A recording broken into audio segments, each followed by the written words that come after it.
Hey there, I'm Sarah A. Chrisman, the author of The Tales of Chetzemoka and a lot of other books about the Victorian era. I hope you've been enjoying them and remembering to tell your friends about them. In a previous video, I talked about how the word museum comes from the Greek word for a temple to the muses, and how museums continue to inspire all of us every day. Now, recently Gabriel and I had an opportunity to visit a traveling museum exhibit that is currently in Iowa, and it's an exhibit on women's sportswear in the 19th and 20th centuries. And I wanted to share a little bit about that visit with you today, and just remind you about how, like I said, museums continue to inspire all of us. I hope it will inspire you.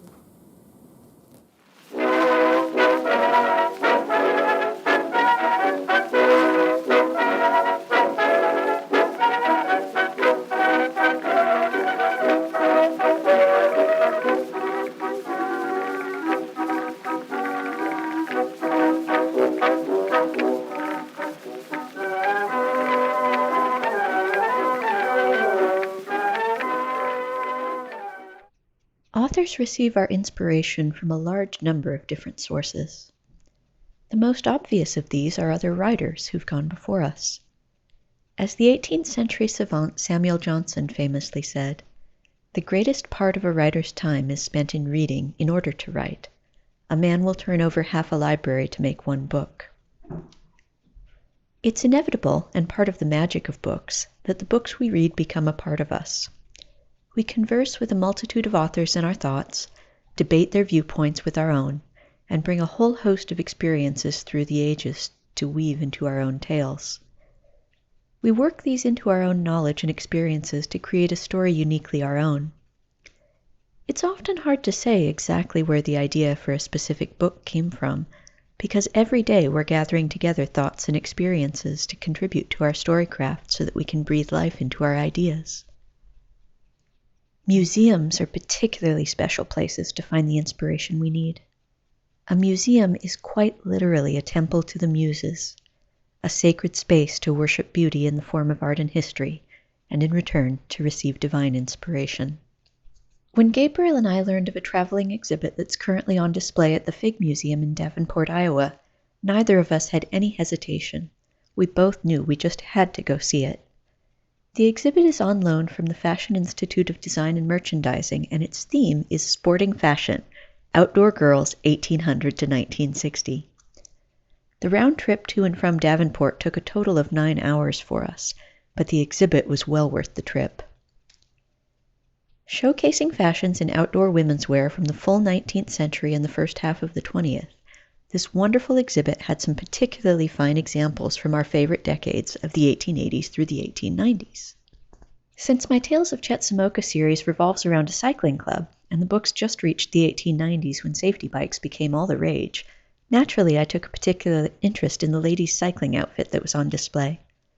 Since the exhibit is organized thematically with wheeled sports grouped together, the cyclist's dress is just a few steps away from an exquisitely tailored inline skating dress, also from the 1890s, with magnificent loops and whirls mimicking the skater's movements. I've mentioned in various presentations that by this Belle Epoque era, the fashion industry was marketing special corsets for everything from cycling to equestrianism to golf, and it's a fun side note to point out that there was a special corset marketed especially for roller skaters. From such urban pursuits as skating to rugged wilderness pursuits like mountaineering and hunting, the exhibit did a marvelous job of showing the fashions of a wide variety of activities. I was impressed by how far back in history some of the displays went. When we entered the Figge, I expected we might see 1 or 2 outfits from the 1870s if we were lucky, but this traveling exhibit really did go all the way back to the 1800s. There was a lightweight shift from the 1800s to be worn while bathing at a thermal spring or spa, and at the other end of the temperature spectrum, they had a fabulous fur-lined ice skating outfit from the 1810s. The 1820s were represented by a beautiful archery outfit. When I saw it, I couldn't help reflecting that if I'd had these sorts of sleeves back when I was in the archery club at the University of Washington back in college, I might not have had such massive bruises on my left arm 3 years running. Viewing a broad swath of history enriches our perspective and helps us put things in context. An aspect of the overall exhibit which especially charmed and delighted us was the great diversity of outdoor activities represented. There were the sports one might expect, of course, like tennis and yachting, but there were also plenty of wonderful ways to explore the world that don't usually get mentioned in discussions of sport, although for sheer fresh air and exercise perhaps they should. A gardening ensemble from the 1830s and a gorgeous traveling dress from the 1870s are just two examples. In short, if you have any chance at all to get to Davenport while this exhibit is in town, I highly, highly recommend that you do so. You won't be disappointed. And if you're not a resident of the great state of Iowa, or one of the other places that this exhibit will be visiting, well, that's where the magic of books comes in. The American Federation of Arts, together with the Figge Museum at the Fashion Institute of Design and Merchandising, has produced a beautiful large-format book of the whole exhibit.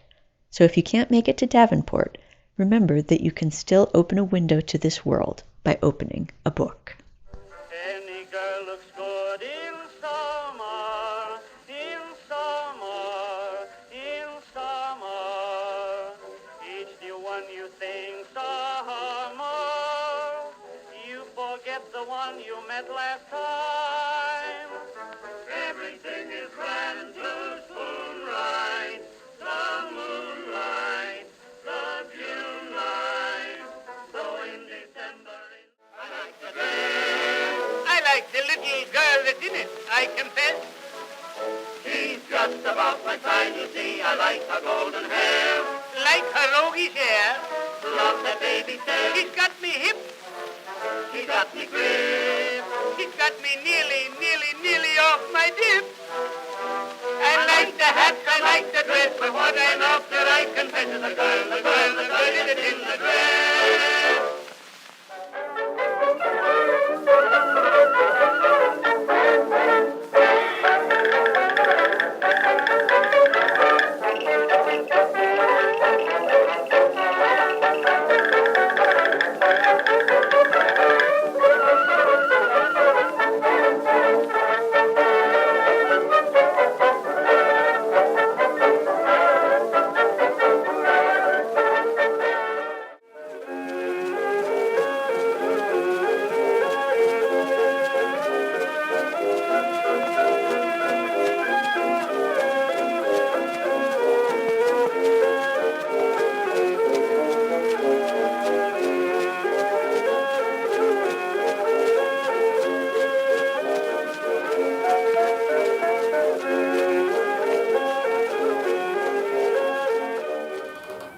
Thank you for watching today. I hope you enjoyed this video.